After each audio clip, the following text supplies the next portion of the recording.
Welcome to the Critical Thinking Literacy channel.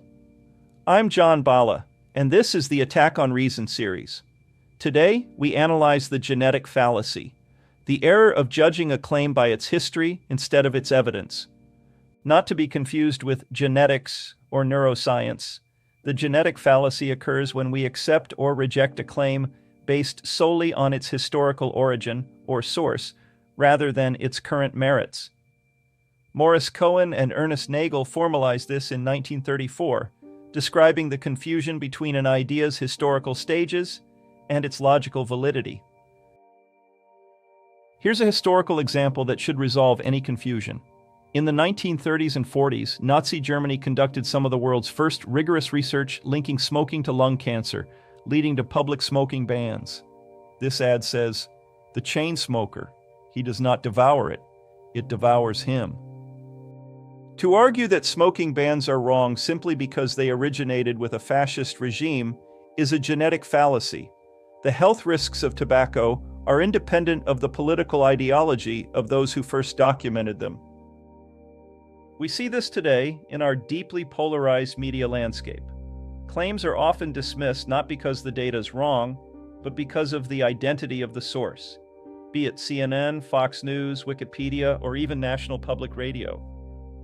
While bias is a reason for healthy skepticism, it is not a logical proof of falsehood.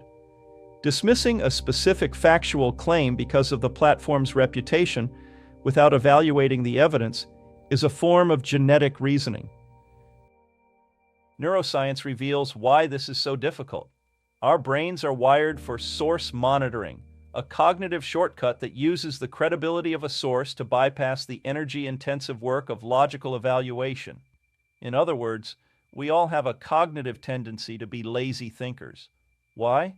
Because thinking harder and longer takes time and effort, while just going on impulse or emotion is easy.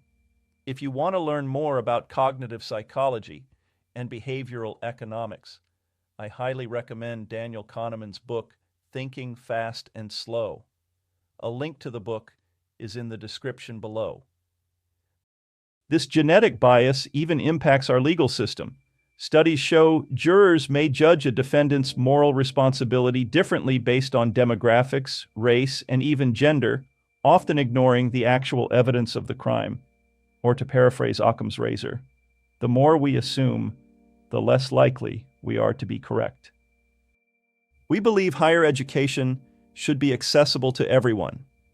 To help us keep this content high quality and affordable, please like, subscribe, and share with anyone who wants to do more for themselves and their country. I'm John Bala, reminding you to think critically and choose wisely.